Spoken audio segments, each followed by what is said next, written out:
जय हिंद साथियों। तो आज आप बात करेंगे 1857 की क्रांति के ऊपर और जानेंगे कि यह क्रांति अपन क्यों करनी पड़ेगी थी। क्या यह क्रांति सच में अपन आजादी पाने खातिर करी थी या पे अंग्रेजा तंग आ गए थे। यह क्रांति सिर्फ अपन इसलिए करी थी कि जो राइफल थी नई इनफील्ड राइफल उसकी जगह पे वो उसकी कारतूस था जो उसके ऊपर सुअर और गाय की चर्बी लगी आया कर दी, इसलिए अपन यह क्रांति करी थी। नहीं, इसके कुछ बहुत से कारण हैं जो आज आप अपनी क्लास के अंदर जानेंगे कि क्यों अपन यह क्रांति करनी पड़ेगी थी। जो 1857 की क्रांति है इसको तीन पार्ट तीन विभागों में अपन भागों के अंदर बांटा गया है कि जिसकी वजह से अपन यह क्रांति करनी पड़ेगी थी।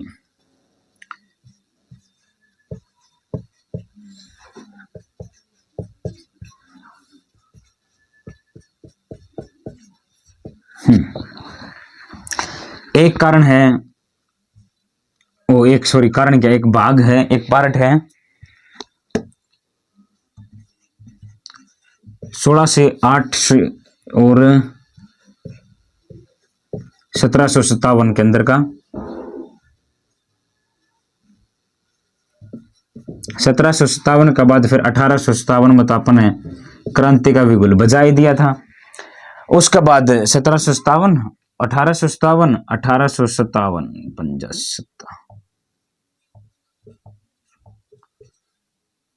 1947 फिर तो आजादी अपने मिले गई थी। ये साफ को नहीं अच्छा को लिखा गया, दोबारा लिखांगे।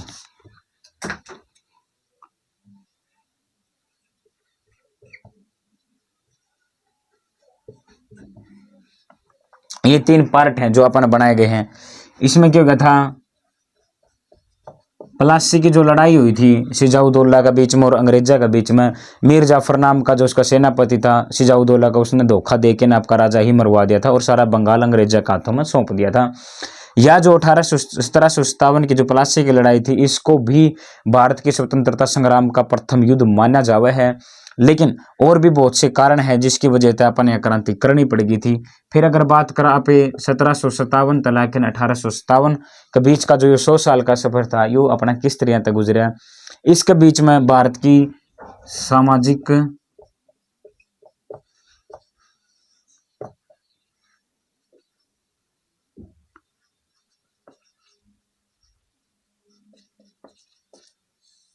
सांस्कृतिक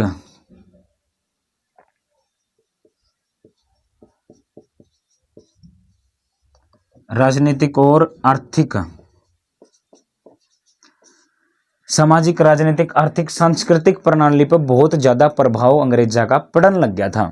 जो ये अंग्रेज 1608 में जहांगीर के कदमा में पड़ के न इजाजत मांगा थी व्यापार करने की, आज वो ही अंग्रेज भारत के ऊपर पूरी तरह से आपका राज चलाने खातिर सक्षम हो चुके थे। उन्होंने अपना जो देश की सामाजिक प्रथाएं चल रही थी उनमें भी भागीदारी करने खातिर आपके कदम बढ़ाने लग गए। राजनीतिक व्यवस्था में पैर टेक दिया। सांस्कृतिक थे जो अपने संस्कृति हुआ करती उसने भी बदलने लग गए। अच्छा, जो हिंदू धर्म मुस्लिम धर्म का अपने अपने देवताओं अपने भगवान का प्रति जो आस्था हुआ करती उसमें भी इन्होंने इंटरफेयर करके ना उसके अंदर 1813 में चार्टर एक्ट लेके आए थे वे, जिसके अंदर उन्होंने ईसाई धर्म का प्रचार करना शुरू कर दिया। इस तरह जितने भी अपने भगत थे या जिसकी भी आस्था जिस भगवान के अंदर थे उनके दिला में बहुत ज्यादा ठेस पहुंची। इस तरह भी लोग बहुत ज्यादा परेशान हुए। ये जो तीसरा सफर रहा इनका, इसमें इन्होंने क्या करा, कुछ निवेश करने शुरू कर दिए, कोई बागान बनाए, रेल बैंक ये सब कुछ इन्होंने जारी कर दिए। लेकिन ये सब के सब इन्होंने शुरू करे थे अपने फायदे के लिए। जैसे अगर बात करें रेल इन्होंने चलवाई और बैंक बनवा दिए, कुछ बागान बनवाए चाय वगैरह के। जो इन सब की शुरुआत हुई थी नहीं वह सब इन्होंने करी थी अपना फायदा खातिर। क्यों? अगर रेल बनेगी तो रेल का फायदा है इनका, क्योंकि अगर कच्चा माल उठा के न कहीं गोदाम में फिट करवाने हैं, कहीं अपने समुद्र की किराना पहुंचाना है, या अगर मान के चलो दूर से उठा के लेके आना, तो रेल का माध्यम से ट्रांसपोर्ट सिस्टम इनका आसान हो गया था। बैंक इन्होंने अपने फायदे के लिए बनाए। अगर बात करा 1853 में पहली रेल अपनी चली थी भारत में, लेकिन इन जो जितने भी फायदे इन्होंने करे थे अपने खुद के खातिर, लेकिन इन लगे हाथों अपने भी इन सब चीज़ों का फायदा होने लग गया। रेल का अपना फायदा, बैंक का, बागान चाय के, सबका अपना फायदा हुआ। लेकिन इनका जो पर्पस था निवेश करने का भारत के अंदर, वो सिर्फ और सिर्फ खुद के बलबूते खातिर इन्होंने सब कुछ शुरू कराया था। ये तीसरा पेश है। अब अगर बात करा सामाजिक व्यवस्था की, राजनीतिक की, सांस्कृतिक, आर्थिक, ये सब कुछ जो प्रणाली थी, इनको ऊपर कितना इन लोगों का प्रभाव पड़ना शुरू हो गया था। सामाजिक की बात करते हैं एक बार यहाँ पे।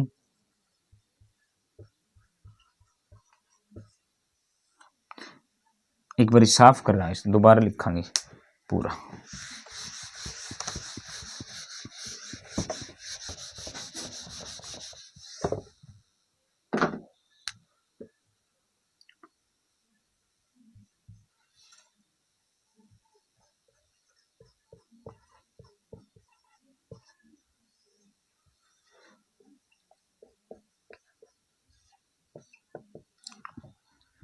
सामाजिककरण के प्रभाव पड़ा था। सामाजिककरण का यूँ प्रभाव पड़ा कि जो जितने अपने काम धंधे बंद हो गए थे, उद्योग धंधे खत्म हो गए, किसान थे, मजदूर थे या कुछ उद्योगपति थे, वे सब के सब इन लोगों तक परेशान थे। आम जनता भी इन तक परेशान थी। हर एक इंसान आपकी आजीविका चलाना खातिर सिर्फ और सिर्फ अंग्रेजी सेना में ही नौकरी करके ना आपका घर खर्चा चलाया करता।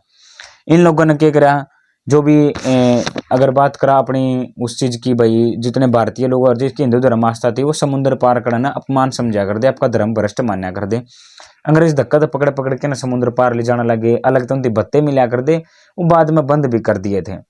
अच्छा, और दाढ़ी मूछ रखा कर दे, उन पर भी बैन कर दिया कि भाई कोई भी सेना में भर्ती होगा तो मूछ दाढ़ी डूढ़ी नहीं रखेगा, मुंह छोटी रखेगा। इस तरह के उन्होंने बहुत सारे अपमानजनक कार्य करने शुरू कर दिए। तो ये इनके सामाजिक कारण कुछ रहे हैं। अगर बात करा पे धार्मिक मामले में, धार्मिक मामले के अंदर भी इन्होंने बहुत सारा इंटरफेयर भारत के अंदर कराया है। धार्मिक कारण भी बहुत हुए हैं, जैसे कि अगर इन्होंने, इनकी छवि भारत के अंदर इतनी बुरी बन चुकी थी कि अगर ये कुछ अच्छा काम करते तो वो हमने वो भी गलत लगा करता। जैसे इन्होंने सती प्रथा बैन कर दी।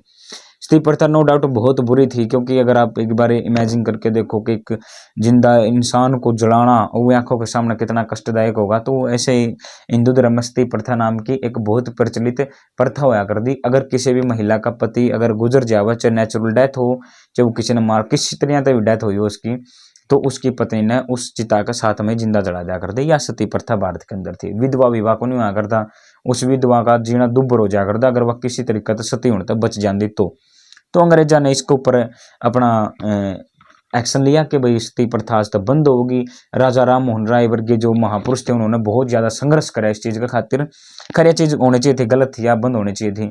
तो इस तरह की कुछ चीजें जिस तरह लोगों ने आपकी आस्था पर ठेस पहुंची कि भाई अंग्रेज गलत करने लग रहे हैं। धार्मिक मामले में बात चीज भी जो मैंने बताई, समुद्र किनारे भेजना, पार भेजना, उन लोग अपमान समझा कर दे। और ईसाई धर्म का प्रचार इन्होंने शुरू कर दिया।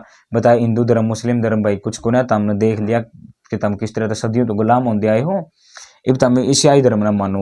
कुछ पढ़ाना लग गया आपके धर्म के प्रचार करने खातिर। 1813 में चार्टर एक्ट लेके आए थे, जिसमें इन्होंने हिंदू धर्म का प्रचार प्रसार करना, ईसाई धर्म का प्रचार प्रसार करना शुरू कर दिया था।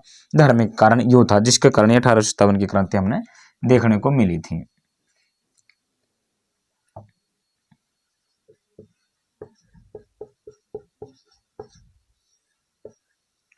राजनीतिक कारण भी हुए थे कुछ।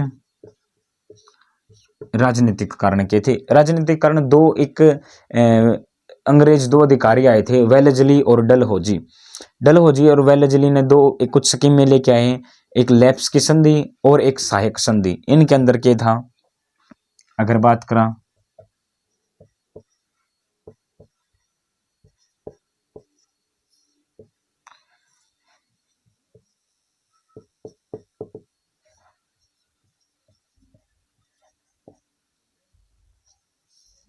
वेलेस्ली और डलहौजी। एक तो ये लेके आए विलय की संधि। कैश कहां पे इसने, विलय या लैप्स,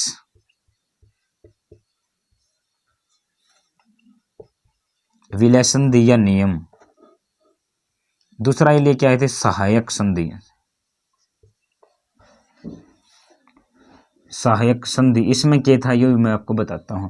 विलय संधि का मतलब ये था कि अगर किसी भी राजा का खुद का पुत्र नहीं है, नहीं जैसे कि अगर उत्तराधिकार नहीं है उसका, जैसे पहले हुआ करता राजतंत्र हुआ करता, पिता का बाद में राजा उसका पुत्र बनया करता। तो इन्होंने क्या करा, अंग्रेजों ने विलय के सहायक विलय लेके आए, एक सहायक विलय संधि लेके आए, जिसका अनुसार क्या था, नियम कैस कहाँ पे इसने, कानून कैस कहाँ, कानून विलय कानून ही लेके आना एक, इसके अंदर क्या था, अगर किसी भी राजा का सगा खुद का पुत्र नहीं है तो उसका उत्तराधिकारी कोई भी उसका कजन नहीं होगा, या फिर वो किसी ने गोद लेकिन आपका वारिस नहीं बना सकता। तो यह सारी की सारी प्रॉपर्टी चली जाओगी BEIC के अंडर में, BEIC के अंडर में चली जाओगी। यो लेके आए थे विलय का नेम। अगर आपने झांसी की रानी के बारे में कुछ पढ़ा हो तो आप जानोगे कि झांसी की रानी ने युद्ध लड़न मैदान में उतरना इसे कारण पड़ा था क्योंकि उसका खुद का पुत्र नहीं था, उसने गोद ले रखा था वो बच्चा, जिसका अंग्रेजों ने मान्यता देने खातिर मना कर दिया था। इसलिए महारानी लक्ष्मीबाई ने रण के मैदान में उतरना पड़ा था और बहुत ही वीरता के साथ वो लड़ी। 8 दिन के बाद उसकी लड़ते लड़ते मृत्यु हो गई थी, वीर गति को वो प्राप्त हो गई थी।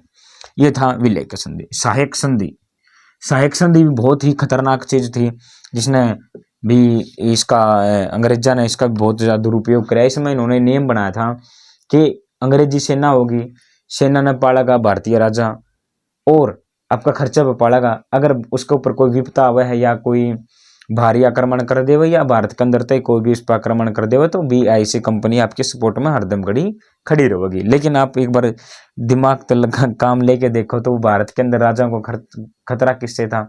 अंग्रेजों से था। तो और तो खतरा था ही को नहीं, खुद तय खर्चा था, उन्हें की सेना ये पालन लग रही थी। सेना पालेंगे,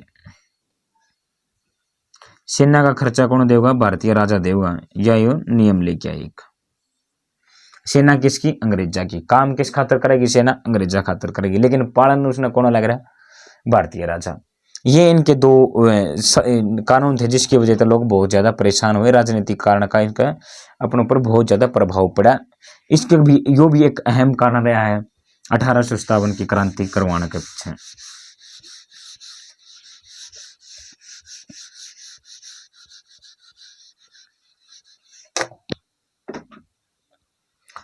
एक था सांस्कृतिक कारण।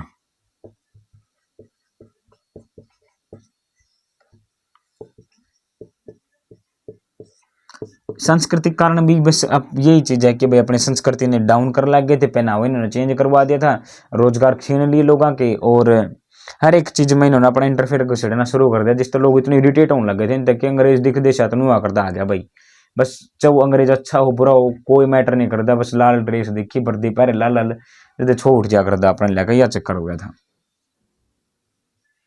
सामाजिक कारण, धार्मिक कारण, राजनीतिक कारण और सांस्कृतिक कारण, और एक था आर्थिक कारण।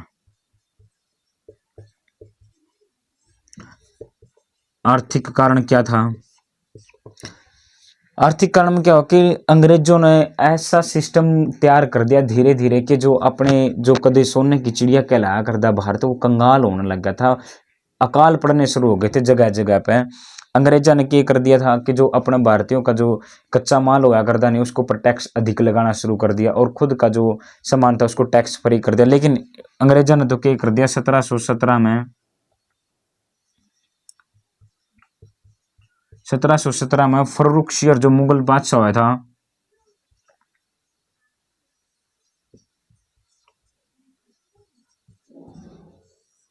फर्रुखशियर ने ही कर दिया था जो टैक्स फ्री था, ये अंग्रेज कर दिए थे और भारतीय जो थे उनका सामान के ऊपर भरपूर टैक्स लग गया करता।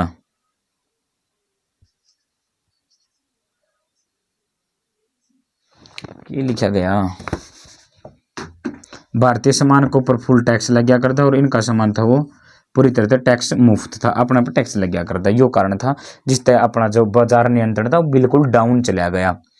अच्छा, इसके अंदर क्या था, ये क्या कर दिए अंग्रेज, जैसे कि कोई कपास लेके आए कॉटन कहीं से और एक जगह पर इकट्ठा कर गोदाम बना लिया, उसने फिर ट्रांसपोर्ट के माध्यम से अपने देश में कहीं पहुंचाया कर दे, जिस तरह कपड़ा वगैरह तैयार करके ना भारत के अंदर लेके आया कर दे।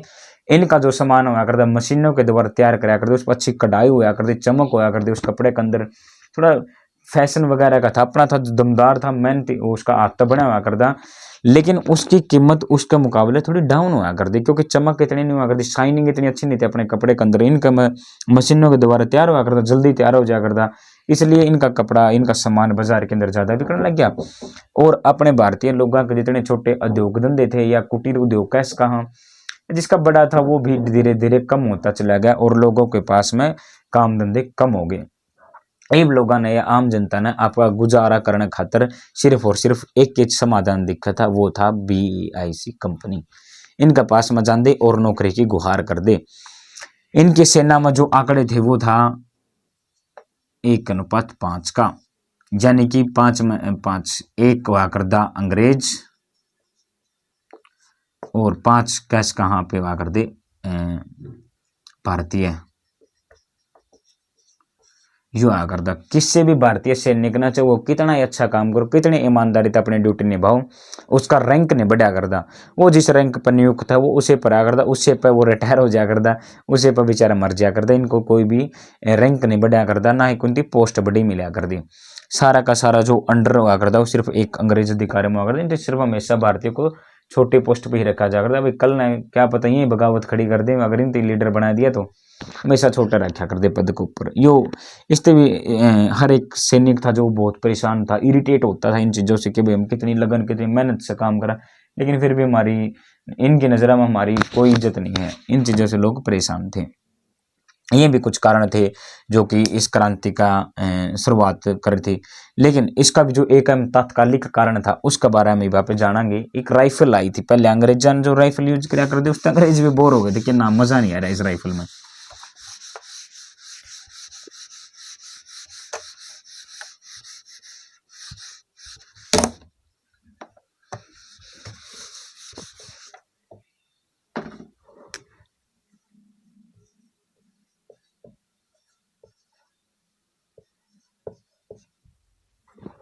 दिसंबर 1856 बात है, दिसंबर 1856 की, जब अंग्रेज एक नई राइफल लेके आए थे।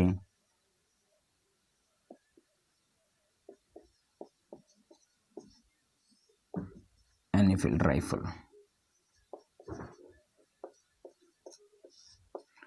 यह एक राइफल लेके आए। इसके जो बंदूक हुआ करते, जो इसमें गोली डलिया कर दी, उसका पिछला हिस्सा पे सुअर और गाय की चर्बी लगा कर दी, जो इसमें कारतूस राइफल में डलिया करता उसके ऊपर।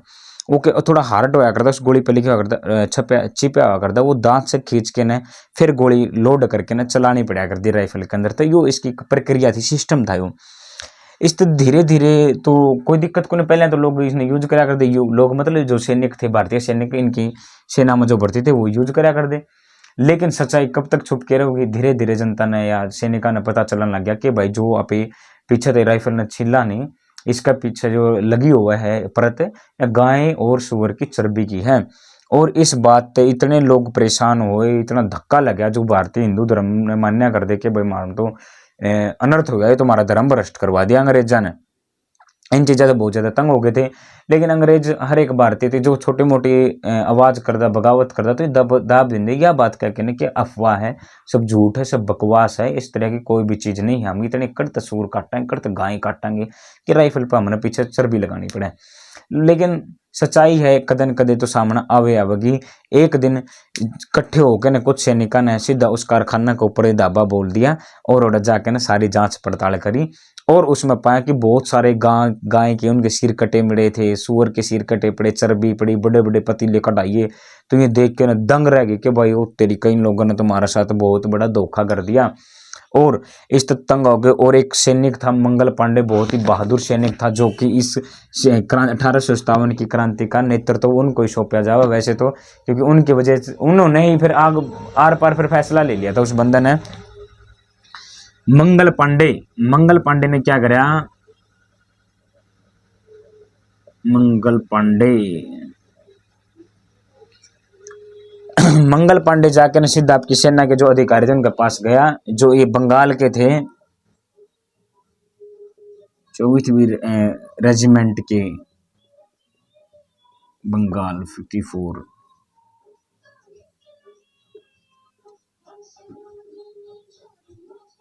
रेजिमेंट के थे।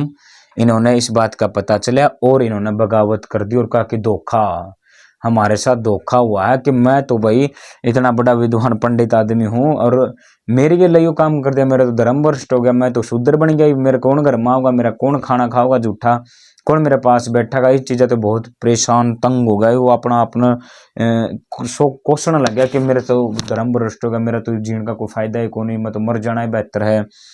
इससे बहुत ज्यादा तंग होकर ना इसने आपकी बंदूक उठाई और वाय चर्बी पाड़ी के लिए भी तो नाश्ता हो लिया है।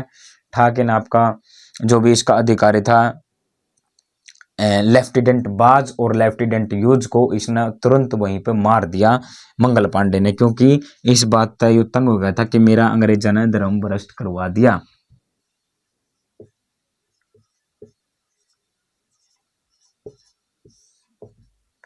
लेफ्टिनेंट बाज और लेफ्टिनेंट यूज, इन दोनों का मंगल पांडे ने मार दिया। और इसने जब मार दे साथ अंग्रेजा ने दबोचन खातिर इस दौर आए मंगल पांडे ने बेरा था कि मेरी इनका गदाड़ गले कौन कि मैं इकल्ला हूँ, क्योंकि जब तक इस तरह की कोई प्लानिंग नहीं थी क्या भाई वो करांगे क्रांति करांगे नू करांगे, इस तरह कोई चक्कर नहीं था। मंगल पांडे ने एक गोली छीनी फिर और सीधी अपना आप का मार ली और अपना वहीं पर ढेर करके न पड़ गया। लेकिन अंग्रेजा ने पता था कि अगर आज यू मर गया दोवा न मार के न तो तड़का न कौन सा फिर उठेगा, फिर वो चारा न मार के फिर मर जाएगा, अगला उठेगा वो आठा न मार के ना फिर अपना मार लेगा, धीरे धीरे मार तो खत्म ही हो जाएगा काम। सेना के नियम आज भी बहुत तकड़े हुए हैं, अगर किसी भी एक सैनिक ने थोड़ी मोटी बगावत कर दी, खाना न लेके या कुछ भी कर दे करके तो उसकी बहुत ज्यादा अपमान या कुछ भी कोर्ट मार्शल तक किया जा सके उसका। अगर कोई सेना का अधिकारी कोई सेना का सैनिक अगर यह बात का दिखाना अच्छा कोई व्यवहार बुरा हुआ इस तरह कोई भी बात है, तो अगर मंगल पांडे ने इतना बड़ा कदम उठाया है, आपका लेफ्टिनेंट मार दिए हैं, तो इसका खातिर बहुत बड़ा एक्शन लिया जाएगा। अब मंगल पांडे को उठाया गया, हॉस्पिटल ले जाया गया और सख्त आदेश दिए गए डॉक्टर तब कि कुछ भी हो जाए यो मरना नहीं चाहिए, जिंदा रहना चाहिए, चाहे कितना पैसा खर्च हो जाए।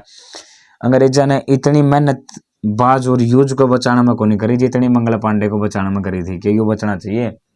इसको बचाया और इस लायक बनाया कि अपने पैरों पर खड़ा हो सके।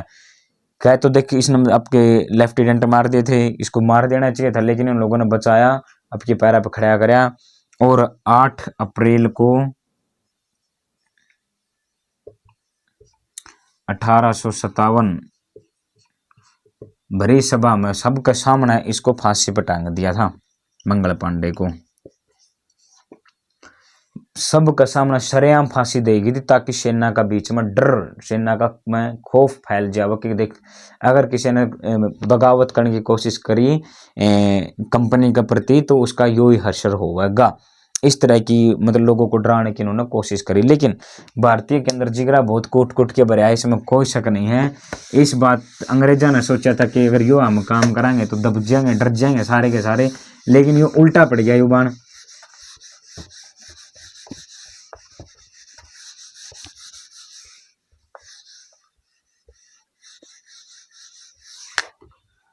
उल्टा कुकर पड़ गया। 10 महीने मेरठ तक 300 सेना की एक टुकड़ी चाल पड़ी और दिल्ली पहुंच गई जाके ना बहादुर शाह जफर के पास में, और कहा कि महाराज ये बोलने लग रहा बुरा।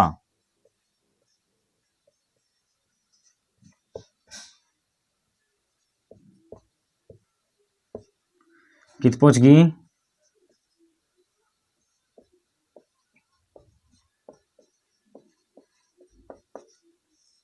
मेरठ से दिल्ली गई।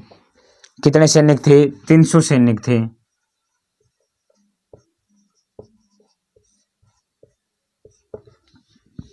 तीन सौ सेना की एक टुकड़ी बहादुर शाह जफर के पास में जाके ना पहुंच गई।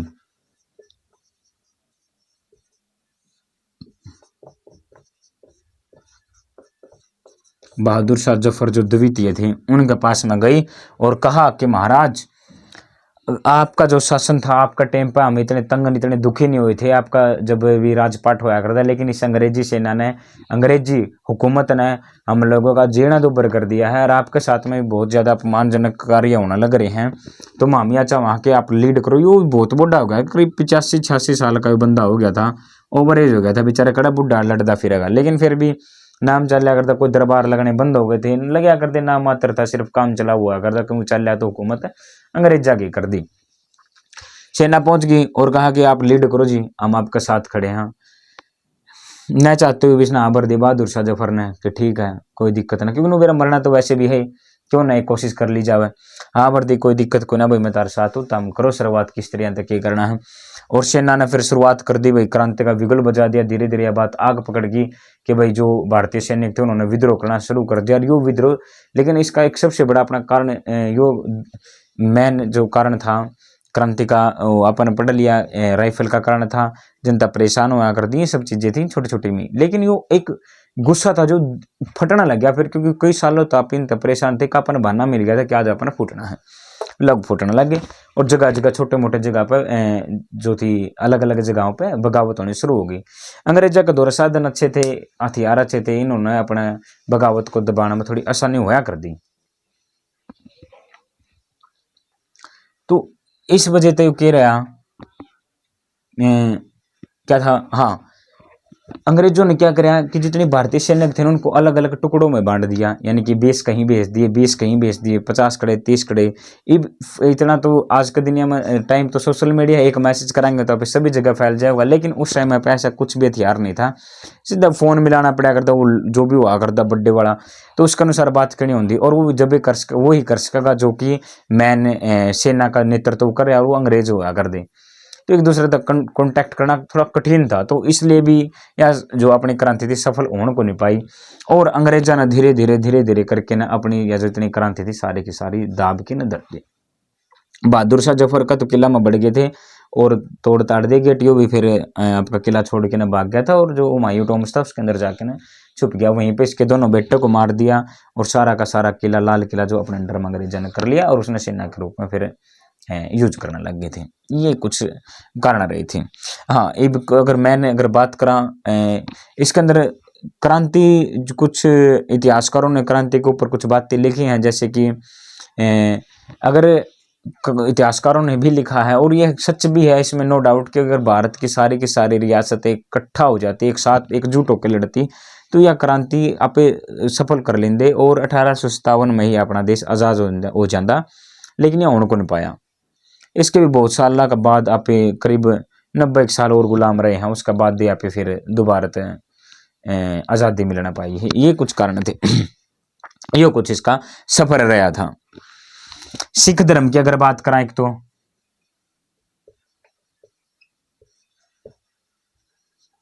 सिख धर्म, पंजाबी जितने भी थे उन्होंने 1857 की क्रांति में अपना कोई भी साथ नहीं दिया, अपना भारत के लोगों का कुछ भी नहीं दिया, क्योंकि अंग्रेज भी बहुत चालाक थे। वे भारत के सिख जो थे उनका पास में गए, पंजाबियों का दौरा, और बताया कि भाई तुम किसका नेतृत्व कर लग रहे हो, किसका साथ देने लग रहे हो, बहादुर शाह जफर का। याद करो, यो वो है मुगल परिवार का हिस्सा है जिसने तुम्हारे गुरु मरवा दिए थे। आपको भी अगर इतिहास में याद होगा तो जहांगीर और औरंगजेब ने जो थे वो मरवा दिए थे सिख धर्म के जो अपने गुरु थे, 5वें और 9वें गुरु को।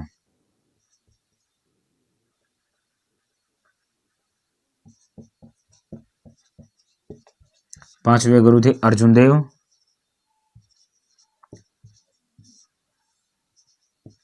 अर्जुन देव को मरवा दिया था 1606 में। और 9वें गुरु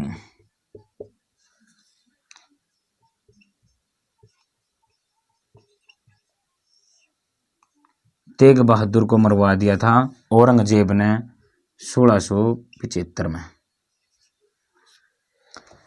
तो इस तरह जो सिख धर्म के थे, पंजाबी लोग थे, उन्होंने कोई भी बहादुर शाह का साथ नहीं दिया। बहादुर शाह, लेकिन या उस टाइम पर अगर देखा जाए तो बहुत गलत बात थी, क्योंकि जब अर्जुन देव जी और तेग बहादुर जी को मरवाया था मुगल शासकों ने, तो उनका मुद्दा एक अलग चीज था, क्योंकि जब भारत गुलामी की बेड़िया में नहीं था, क्योंकि उनको सबको आजादी का अधिकार था, व्यापार करने का और काम धंधे करने के अधिकार थे। लेकिन अंग्रेजा ने भारत में पैर धरने के बाद या अपना जो राजपाट व्यापार फैलाने के बाद में सिर्फ भारत को लूटना ही शुरू कराया था। उस टाइम पर सिखा ने भी साथ हो लेना चाहिए था और रियासत ने भी साथ हो लेना चाहिए था। जो गिला शिकवा था वो बाद की बातें थी, ये कर लेना चाहिए था।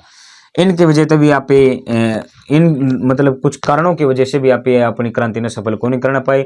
और कुछ अहम कारण भी थे, जैसे कि अगर बात करें अपने पास हथियारों की कमी थी। अगर कहीं अपन सैनिक को विद्रोह करना खातर दबाना खातर आंदे किसी गांव में, तो सारे गांव के लोगों का पीछे पड़ लिया कर दे, कसी ले रहा, कोई दांत ले रहा, कोई कुहाड़ी ले रहा, कोई डंडा, इस तरह की चीजें आप उनका पीछे पड़ा कर दे, मारा कर दे, उखड़ मसर दे के ना। ये वैसे लोग अंग्रेज ने अगर कोई किसी भी ने मारा तो टाइम तो लगे कर दे, अंग्रेजा के पास गोली हुआ कर दी, धार दी दूर कड़े शूट कर देंगे तो वहीं पर ढेर हो जाता, या जनता डर के ना भाग जा कर दी। इन कारणों की वजह से भी आप अपनी क्रांति ने सफल को नहीं कर पाए। हम अब अगर बात करा कि कुछ जो क्रांतिकारी थे उनकी बात करा, कौन थे, ये भी बहुत अहम प्रश्न अपने खातर बनया रहेगा।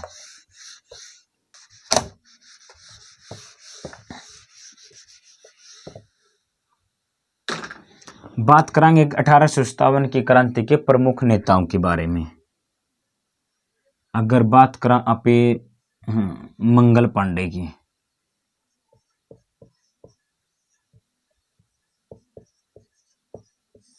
मंगल पांडे था बैरकपुर बंगाल से।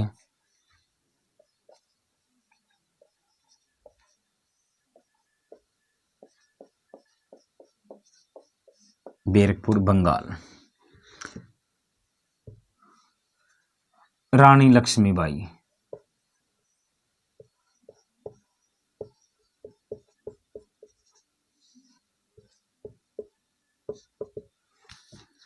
झांसी से थी। रानी लक्ष्मीबाई झांसी से थी, जो बहुत ही हिम्मत के साथ में लड़ी थी। और इनके ऊपर इतिहासकारों ने लिखा था कि क्रांति की 1857 की क्रांति की इकलौती मर्द है महारानी लक्ष्मीबाई। बहुत वीरता की गाथाएं बचपन से इनके बारे में सुनते हैं। वहाँ बहुत खूब लड़ी मर्दानी, वो तो झांसी वाली रानी थी। तो अगर बात करा बहादुर शाह जफर,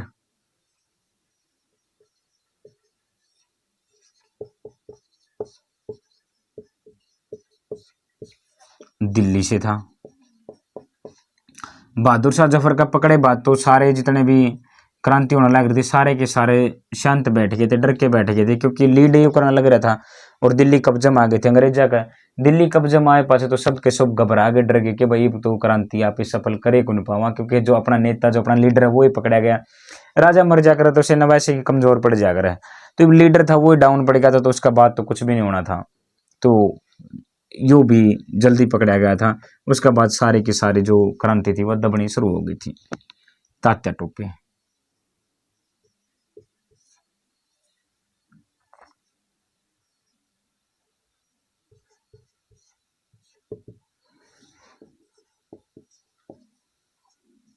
कानपुर,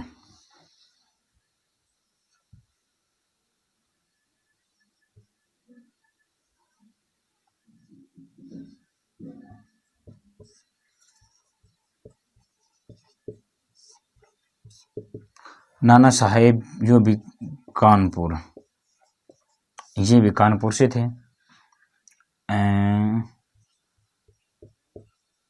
बेगम हजरत महल,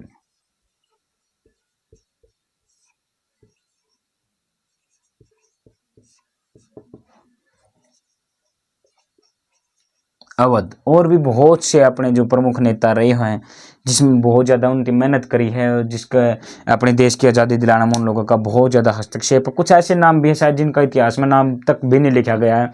उन्होंने भी जी जानता अपनी आखिरी सांस तक लड़े हैं भारत की आज़ादी खातर। नमन है उन ऐसे बहादुरों को। तो ये थी अपने 1857 की क्रांति का जितना छोटा मोटा अपना परिचय जो बताया गया है। बहुत ही मज़ेदार यह कहानी बन के रही है, क्योंकि फिर 1947 में तो आप आज़ादी हो गई थी। तीसरा फेज जो चलने लग रहा था 1857 के बाद में 1947, इसमें आप आज़ाद हो गई थी। लेकिन 1857 की क्रांति का एक सबसे फायदा यो आप क्रांति बेशक हार गए हो, अपने सफल नहीं होने पाई हो, लेकिन इस क्रांति से एक फायदा अपना भरपूर हो गया था। जो BIC कंपनी थी नहीं, यह खत्म हो गई और इसके बाद में आ गया राज, क्राउन का राज। क्राउन राज का मतलब कि था महारानी का राज आ गया था। फिर सीधा कंपनी को कहा भाई जो उनका 15 साल का टेंडर था नहीं वो खत्म कर दे, चलो तारा हो लिया काम बतेरा, तामी वो सोने की चिड़िया तैयारी है, ताम तारी बेवकूफियां का कारण ये सब कुछ चली जाओगी, हाथ में चले जाओगे राजपाट और दबाओ इनको खत्म कर दिया और सीधा महारानी राज करेगी। तो महारानी आई और भारत में कंट्रोल में करने लगी, इसका राज चलना शुरू हो गया था। जो इंग्लैंड के पार्लियामेंट के अंदर अपने को अलग तभी एक ऑफिस बनाया गया, जिसके अंदर भारतीयों की मांगों को रखा जाने लग गया था और धीरे धीरे करके ना फिर भारतीयों की आवाज को भी इंग्लैंड के अंदर पहुंचाया जाने लग गया था। वो महारानी ने वहां तक पत्र भी भेजा था, जिसके अंदर साफ साफ शब्दों में लिखा गया था कि भारत के अंदर कोई भी धर्म, नस्ल, रंग भेद या किसी भी मामले में कोई भेदभाव नहीं करेगा, सबको व्यापार करना चाहिए। और जो अपना जो सिस्टम बना रखा था BIC ने व्यापार करने का, उसको कायम रखना चाहिए। सबको नौकरियां मिलनी चाहिए, नौकरी यानी कि सेना में भर्ती होना चाहिए, इस तरह के कुछ नियम थे। वो चलना शुरू हो गया था। बी आई सी तो कुछ बेहतर क्राउन राज था, लेकिन क्राउन राज का भी पर्पज ये था कि भारत को लूटना, लेकिन अत्याचारी नहीं थे जिस तरह था ये कंपनी वाले थे, ये प्राइवेट कंपनी के थे। बाद में सीधा सरकार का हाथ हो गया था। ये था अपना 1857 की क्रांति का सफर। कुछ कमी रह गई हो तो कमेंट बॉक्स में जरूर बताना, ताकि आप अगली क्लास में उस कमी ने दूर कर सका। तो चलिए मिलते हैं अपनी नई क्लास के साथ। थैंक यू, जय हिंद।